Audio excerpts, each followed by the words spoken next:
আপনি নিশ্চয়ই দেখেছেন আজকে কুমিল্লা ৪ আসনে বিএনপির প্রার্থী ঋণ খেলাপি বলে খবর এসেছে। যদিও উনি একটা ভিডিও বার্তায় বলছেন যে এটা সঠিক না। অবশ্যই এটার উনি উনার উকিলের একটা বক্তব্য দিয়েছেন যে শেষ পর্যন্ত এই প্রার্থীতে উনি থাকবে। তো আমরা আজকে সবগুলো নিউজ পেপারে দেখলাম যে উনি নির্বাচন করতে পারবেন না। কিন্তু উনি বলছেন যে উনি পারবেন। এর মধ্যে আপনার কাছে শুনতে চাই যে আপনি কি মনে করেন? কিভাবে না, পারবেন? এখানে আপনার নির্বাচন কমিশন 4 তারিখে, 5 তারিখে, 3 তারিখে যাচাই বাছাই হয়েছে। আমার এখানে 4 তারিখে হয়েছে আমারটা।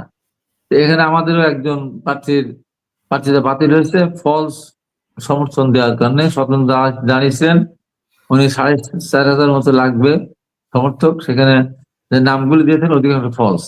যখন ফোন করেছে নির্বাচন কমিশন বা রিটার্নিং অফিসার অফিস থেকে যে আপনি কি স্বতন্ত্র প্রার্থীকে সমর্থন করেন বা স্বাক্ষর দিয়েছেন, ওরা বলছেন না আমরা স্বাক্ষর দিইনি। সে এখানে তাদের এই যে ইয়েটা নিয়ে সে জালিয়াতি করেছিল। জালিয়াতি করার কারণে তারটা বাতিল হয়ে গেছে। এখন সে যদি আপিল করে তারপরেও সে বাতিল হবে এবং তারপরে সে আরো ভর্ৎসনা করবে তাকে, যে তার কারণ সে 4,500 মধ্যে তার দেখা গেল 2-3 হাজারই মিথ্যা, তাহলে আরো সে মানে ভর্ৎসনার পাত্র হবে। আমি করেছি কিনা আমি জানি না, কিন্তু মঞ্জুর হাসান মুন্সিকে আমি জানি। উনি যদি এক্স এমপি, ওনার পক্ষে তো আর জনমত যাচাই দরকার ছিল না। তারপর দলের প্রার্থী ছিলেন।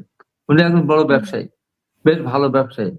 উনি আপনার এই যে বিদ্যুৎ সেক্টরে কাজ করেন এবং বিভিন্ন এই সমস্ত বড় বড় আপনার প্ল্যান গুলো করেন অনেক সময়। তো সেই জন্য ওনার ব্যবসার লোন থাকতে পারে। লোন থাকলেও সেই লোন কিন্তু রিশিডিউল করা যায়। সেই লোনের ক্ষেত্রে অনেক সময় দেখা যায় সবগুলো কাগজপত্র ট্রান্সফারের ব্যবসা করেন। তো সেখানে উনি তো আপিল করেছেন। আপিল করার মধ্য দিয়ে তার প্রার্থিত্ব সে ফিরে পেতেই পারে, না পারার তো কোনো তো পেতে পারে সে।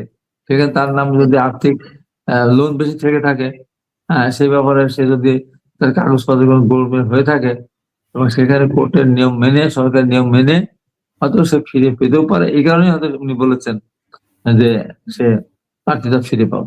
এটা তো দোষের কিছু ব্যাপার না।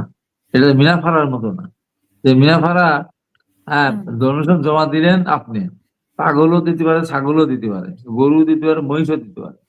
যাচাই বাছাই হওয়ার পরে যদি গরু মহিষকে যদি, ছাগল পাগলকে যদি বলে যে এটা সঠিক হয়েছে, প্রার্থী আছে, তাহলে বা তাকে আপনি গালাগালি করতে পারেন নির্বাচন কমিশনের কাছে। আগেই উনি গালাগালি করে এই নির্বাচন দেখলেন না ও সাজে মরে গেছে নাকি, মরার হাতে মরা টিপ নিলে কেন, এই যে মিথ্যা বললো আকার পাকা না বুঝে শুনে। ঠিক তেমনি ভাবে উনি যখন আপিল করেছেন, আপিলে যদি উনি কাগজপত্র প্রমাণ করতে পারেন যে উনি প্রকৃত ঋণ খেলাপি নন, তাহলে উনি ফিরে পেতেই পারেন। সেই কারণে উনি বলতে পারেন।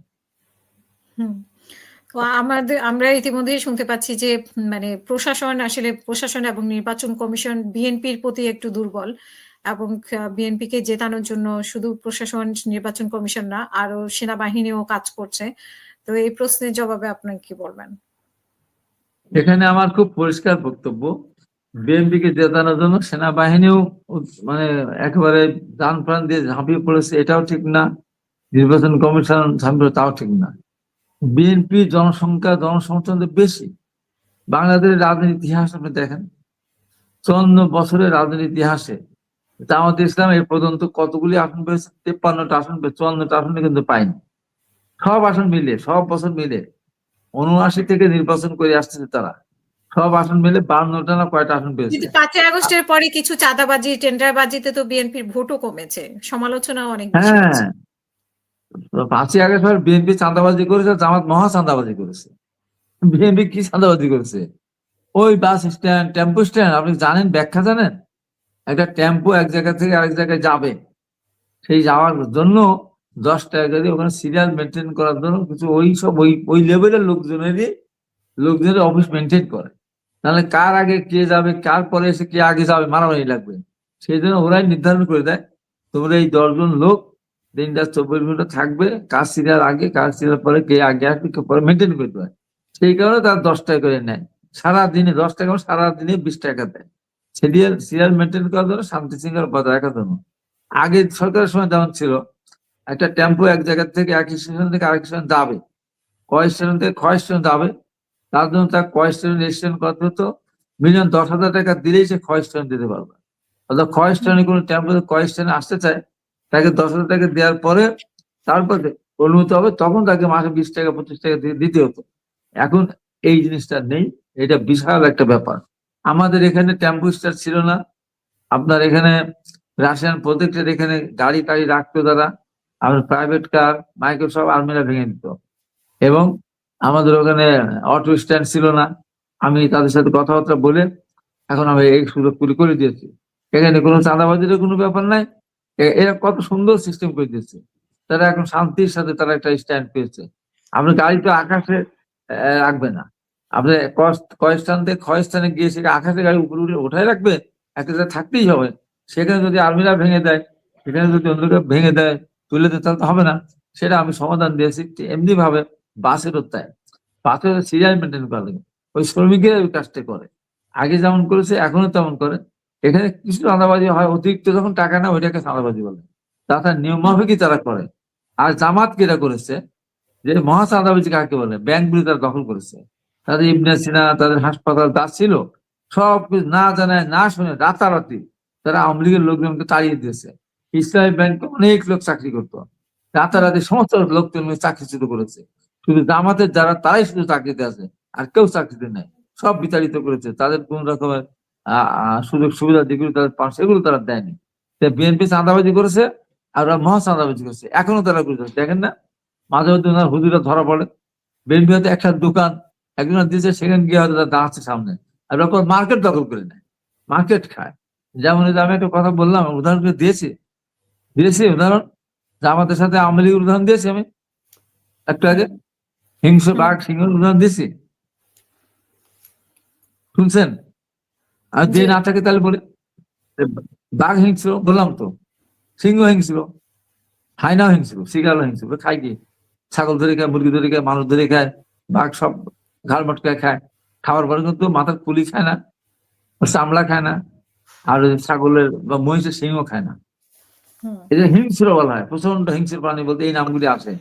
কিন্তু কোন বলি যে কুমির হিংস্র, আমরা কি বলি যে সাপ হিংস্র, অজগর হিংস্র, বলি না। কিন্তু এই অজগর যখন খায় পুরা মানুষ খেয়ে ফেলে, নাড়ি ভুড়ি যা আছে, চুল মাথা, আপনি মেয়ে মানুষ হলে চুল বাদ দেন, বড় চুল সব খেয়ে হজম করে ফেলে।